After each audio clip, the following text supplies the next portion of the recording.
عموماً ایسا بہت کم ہوتا ہے کہ بالکل ہاتھ الگ ہو گیا یا انگوٹھا الگ ہو گیا یا انگلی بالکل سالم الگ ہو گئی ہے. اس کی تھوڑی سی ایجوکیشن عوام کے پاس ہونی چاہیے, پریزرو کر کے ہمارے پاس پہنچایا جائے اعضاء کو. تو ٹائملی یعنی اگر 6 گھنٹے کے اندر اندر یا 8 گھنٹے کے اندر اندر پہنچ جاتا ہے تو آپ یقین کریں اس کو دوبارہ جوڑا جا سکتا ہے.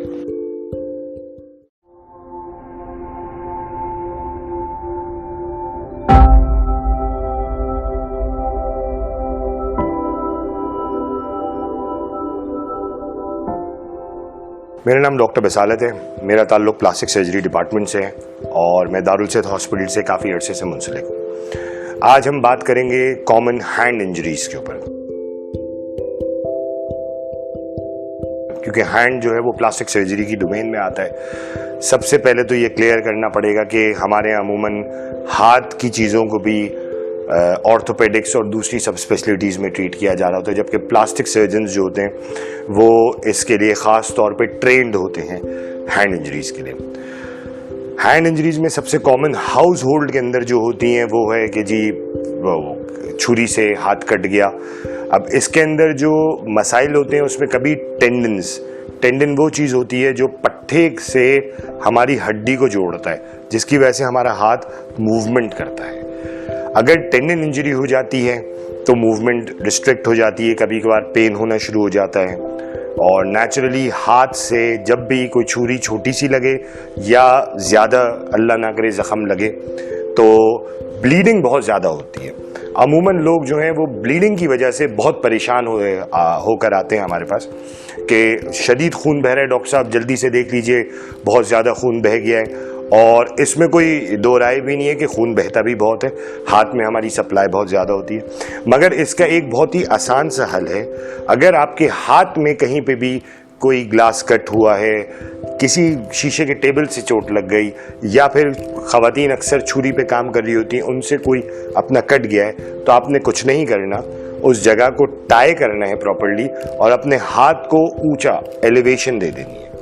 اس سے کم از کم آپ کی خون کا دورانیہ جو ادھر جا رہا ہے, جو بہہ رہا ہے خون, وہ رک جائے گا. تو مریض کی بھی اور عام جو لوگ ہوتے ہیں ان کی بھی آدھی پریشانی اس چیز سے حل ہو جاتی ہے کہ جی خون بہنا بند ہو گیا.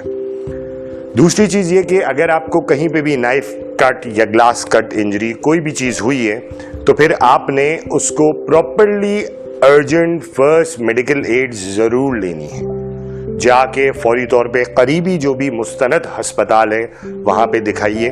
اگر تو اللہ نہ کرے گلاس کٹ یا کوئی بھی نائف کٹ جو ہے کٹ وہ گہرا ہے تو پھر لازمی طور پہ وہ آپ کو کسی سرجن کو یا پلاسٹک سرجن کو دکھانا پڑے گا. اگر اللہ نہ کرے کوئی ٹینڈن انوالو ہوا ہے یا نرو. عموماً جو دیکھا گیا ہے وہ یہ کہ اگر ٹینڈن انوالو نہیں بھی ہوتا ہے تو نروز ضرور انوالو ہو جاتی ہیں. اچھا, میں آپ کو تھوڑا سا بتا دوں کہ نرو وہ چیز ہوتی ہے جو الیکٹرک سپلائی دے رہی ہوتی ہے ہمارے ہاتھ کو, عام زبان میں یہ سمجھا جا سکتا ہے. اور ہماری جو محسوس کرنے کی صلاحیت یہ بھی نرو کی بھی وہی مرہون منت ہوتی ہے. تو کبھی کبھار اگر ریسٹ جوائنٹ پہ یا کچھ ایسے ہم نے انسیڈنٹس دیکھے کہ بہت چھوٹا سا کٹ تھا جس کو اتنا خاطر میں نہیں لیا گیا, مگر آگے چل کے وہ بڑی نرو انجریز کے طور پہ سامنے آیا. جب ڈیفارمیٹی بن گئی, جب اس نرو نے اپنا کام کرنا بند کیا, اس جگہ پہ سے ہاتھ پہ سے چینجز آنا شروع ہو گئے, تب وہ مریضہ ہمارے پاس آئے اور پھر انہوں نے کہا کہ دیکھیں ڈاکٹر صاحب یہ کیا ہوا ہے. جبکہ اس کو اگر پہلے ٹریٹ کر لیا جاتا تو معاملات کافی حد تک بہتر رہتے. دوسری ہوتی ہے آکوپیشنل انجریز. آکوپیشنل انجریز میں بہت کامن ہے جو مزدور بیچارے لیبر طبقہ کام کر رہا ہوتا ہے فیکٹری کے اندر, جو خاص طور پہ یہ پریس مشینز ہوتی ہیں, اس کے ہم نے بہت سے انسیڈنٹس دیکھے ہیں کہ ہاتھ دب گیا بیچاروں کا کام کرتے ہوئے. عموماً تو ہمارے پاس کراچی میں خاص طور پہ بہت دور سے, کیونکہ اندرون سندھ میں اور شاید بلوچستان میں اتنے اچھے سیٹ اپس نہیں ہیں جو ہینڈ انجریز کو ڈیل کر سکیں, تو پسنی سے بھی کشتی پہ بیچاروں کے ساتھ انجری ہوئی, وہاں سے وہ ہمارے پاس کراچی آئے, جب تک ان بیچاروں کے ہاتھ بھی کافی خراب ہوئے. ایک اور چیز ہوتی ہے کہ ہاتھ کٹ کے الگ ہو جانا. یہ ہمارے پاس ایکسیڈنٹس میں اور جو پروفیشن ریلیٹڈ ہوتے ہیں اس میں بڑا کامن ہوتا ہے. اس کی نو ہاؤ ہونا تھوڑی ضروری ہے. گو کہ یہ انجریز بہت کم ہوتی ہیں اور عموماً ایسا بہت کم ہوتا ہے کہ بالکل ہاتھ الگ ہو گیا یا انگوٹھا الگ ہو گیا یا انگلی بالکل سالم الگ ہو گئی ہے. اس کی تھوڑی سی ایجوکیشن عوام کے پاس ہونی چاہیے کہ اگر اللہ نہ کرے آپ کے کسی ساتھی کے ساتھ یا کسی بھی شخص کے ساتھ آپ دیکھیں ایسا ہو گیا ہے معاملہ, تو آپ فوری طور پہ اس لمب کو پریزرو کریے. پریزرو کرنے کا طریقہ یہ ہوتا ہے کہ آپ اس کو ایک تھیلی میں رکھ لیجئے, اچھے طریقے سے صاف کر سکیں تو کر لیجئے, نہیں تو ویسے ہی تھیلی میں رکھیں. ایک برف کا انتظام کیجئے. برف آپ نے ڈائریکٹلی ٹشو کو نہیں لگانی, یعنی اس اعضاء کے اوپر برف آپ نے نہیں رکھنی ہے. آپ نے تھیلی کے اندر بند کر کے کسی بھی کولر, کنٹینر, جگ جو تھوڑی ٹھنڈک کو رکھ سکے اس برف میں رکھ دینا ہے اس کو, اور اس کو کسی اچھے بڑے مستند ہسپتال کی طرف روانہ کر دیجئے, اس کی بلیڈنگ روک دیں.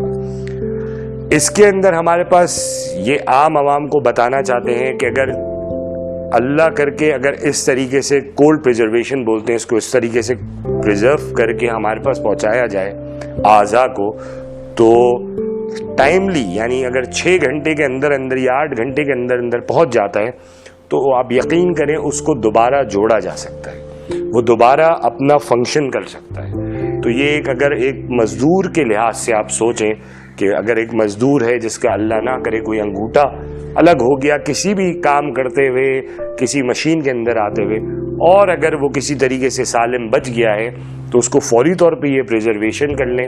اس سے گھنٹوں کے سفر کے اندر بھی اس کے بچنے کے چانسز بہت رہ جاتے ہیں اور ہم دوبارہ لگانے کے متحمل ہو سکتے ہیں کہ ہم اس کو ٹرائی کریں اور کوشش کریں کہ کسی طریقے سے وہ پارٹ یا کوئی بھی چیز ہے وہ دوبارہ سے جوڑی جا سکے.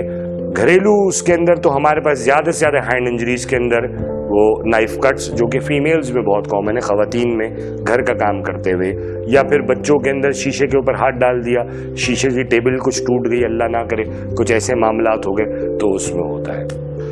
اچھا, اگر آپ نے اچھے طریقے سے اس کا ایمپوٹیٹڈ پارٹ پریزرو کر لیا ہے تو بہت اچھی بات ہے. جو باقی زخم ہے اس کے اوپر کوئی کپڑا لپیٹ دیجئے اور وہی بات کہ اس کو ایلیویٹ کر دیجئے یعنی اونچے کی طرف لے جائیے, تو پھر وہ کم از کم خون کی روانی ادھر سے روک دینا ہے تاکہ مریض کا خون ضائع نہ ہو. اچھا, اس کے لیے جو انویسٹیگیشنز ہم عموماً کراتے ہیں وہ وہی بیس لائن انویسٹیگیشنز ہوتی ہیں جو عام طور پہ کسی سرجری سے پہلے کرائی جاتی ہیں. C B C, hepatitis B C یا کسی بھی مستند ادارے یا مستند لیبارٹری سے آپ یہ حاصل کر سکتے ہیں. مگر اس کے اندر خون کی شدید ضرورت پڑتی ہے کیونکہ خون کتنا بہا ہوتا ہے یہ ہمیں اس بارے میں علم نہیں ہوتا ہے. یہ ویڈیو آپ کو کیسی لگی اس کو کمنٹ میں ضرور بتائیے گا, اور اگر آپ کو ہم سے کانٹیکٹ کرنا ہو تو رسائی کے پلیٹ فارم سے آپ ہم سے کانٹیکٹ کر سکتے ہیں.